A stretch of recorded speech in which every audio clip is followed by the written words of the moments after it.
Macy, do you mind if we start this television show? Are you cool with that? Can you do that? Can you relax just like that? Okay. We'll come right back to you, okay?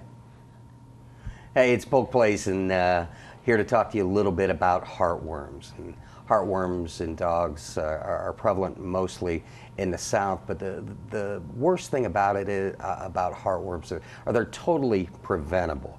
And the folks from SPCA coming in today tell us a little bit about heartworms, and joining us in studio is Jessica Lawson. Jessica is the Director of Marketing and Communications. And also joining us is Tara Caldwell. She's the Quality Assurance Training Specialist for SPCA Florida. Ladies, how you doing today? Doing well, thank you. And I forgot the most important. I feel so bad. Let's re-rack that. And Mace, will you forgive me, Macy? She's like, are there hot dogs involved? Yeah, exactly. And then, of course, there's Macy. Macy's up for adoption, but Macy also has heartworms, and she's in need of a home, and she's on medication, and as you can see, she's an incredible little dog. So we'll give you information about adopting her a little bit later. But right now, I'd like to talk a little bit about heartworms. What exactly are heartworms? They are literally worms that live in the heart. They are contracted by mosquitoes. The mosquito bites an infected dog or other animal. Not only do dogs have mosquitoes, heartworms, but cats, ferrets, wild dogs, wild cats, some marine mammals, and some humans actually. But they get them from the infected mosquito. Then the larval form travels to the heart, and they grow into adults where they make more, and the cycle starts all over again.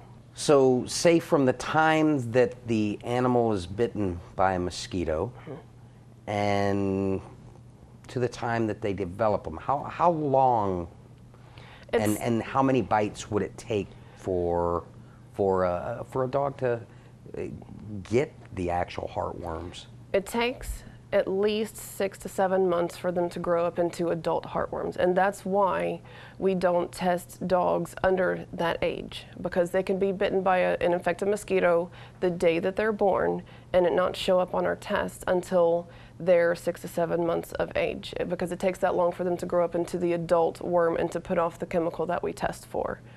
When it comes to, say, other animals being outside, say you have a cat that's outside a lot, or you have a dog that just goes outside to go to the bathroom, are they susceptible? Well, what other animals are susceptible? And then of course, what if your animal's an indoor animal? That's a very good question. We do actually come across that a lot in the clinic. An indoor animal is just as susceptible to heartworm disease as an outdoor animal, because number one, it takes one bite. And I know for a fact that I've seen mosquitoes in my home. The animals go outside to use the bathroom, they go outside to go for walks, they go outside to go play. And but if your animal is outside only, of course, they're more likely to become infected quicker because of the more exposure to mosquitoes. But again, every animal, every dog, every cat that has exposure to mosquitoes, which is all of them, is likely to become heartworm infected. All right, let's talk next. Prevention and treatment.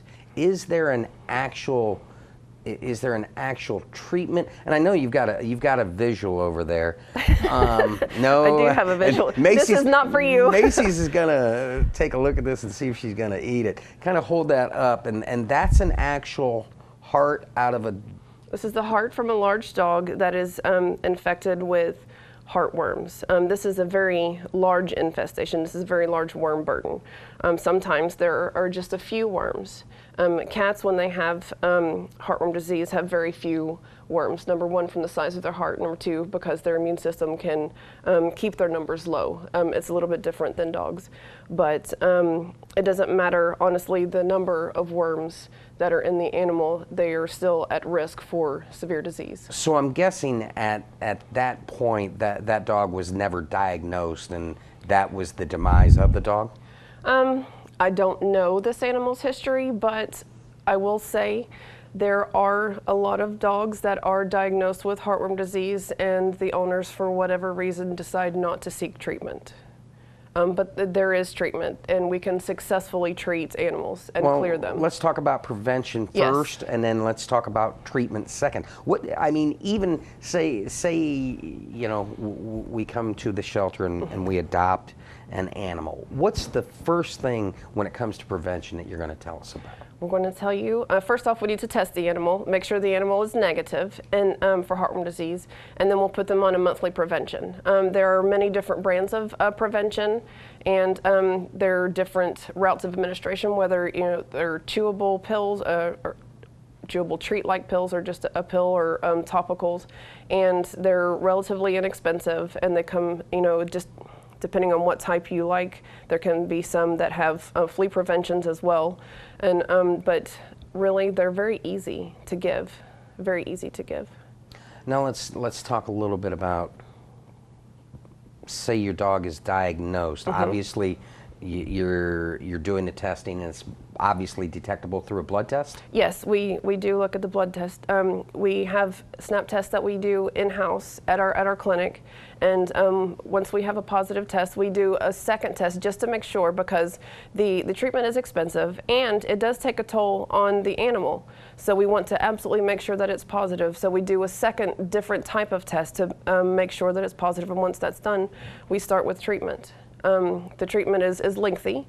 It starts off with a microfluoricide, which is the prevention, and that has to do with the life cycle. We want to, let me back up a little bit.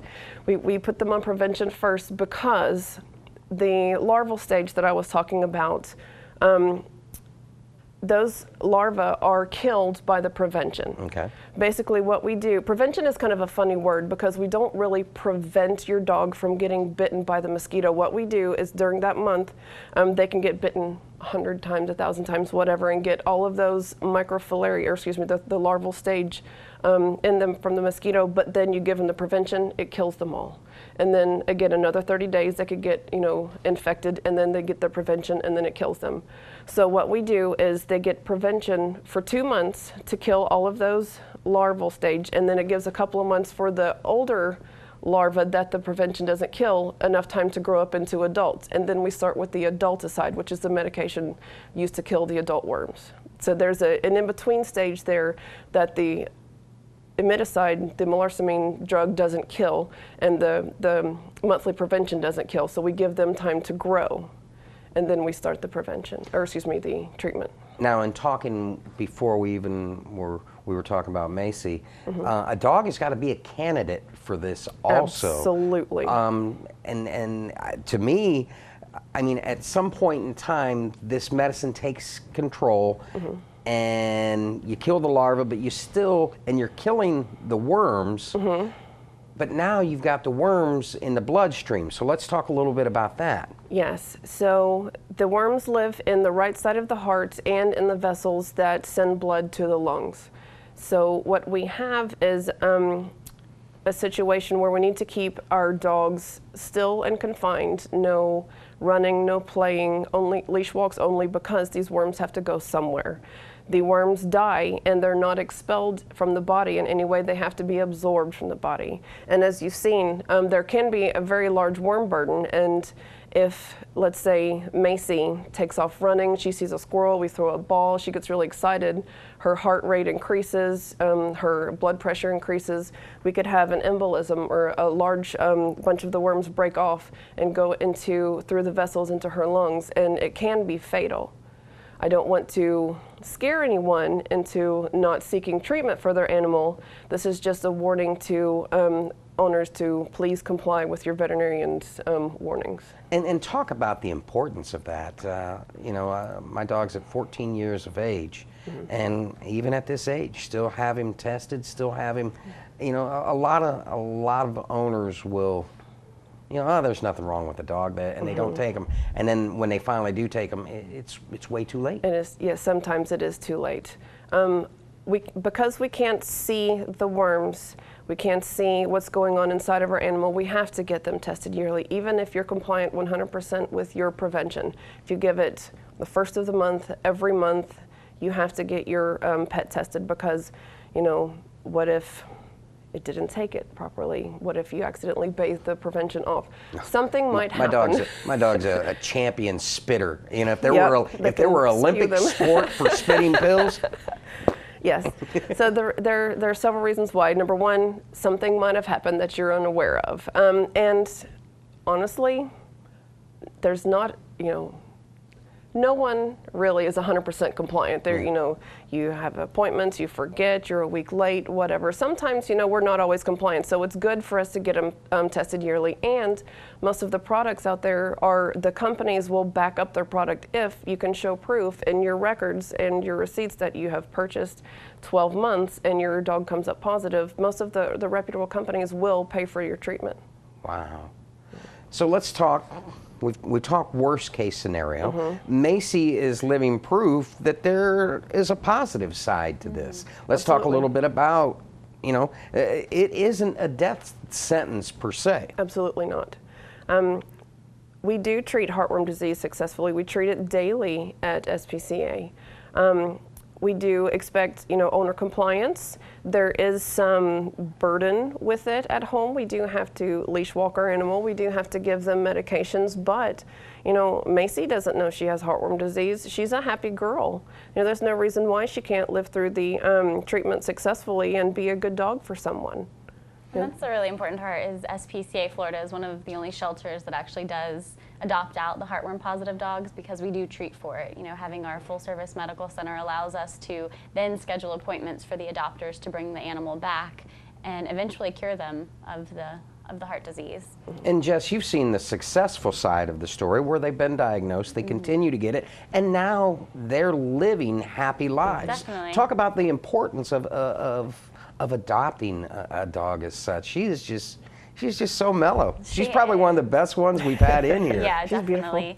I would just think that just like any other special needs animals that we get in, take a chance on a heartworm positive dog because it's not a financial burden to you like it would be if your own dog came down with it, because SPCA's Guardian Angel Fund helps pay for that. That's why our donors are so important to us, because they allow us to take on dogs like Macy and to cure them of the heartworms or to mend a broken bone, to patch up the animals that we receive in.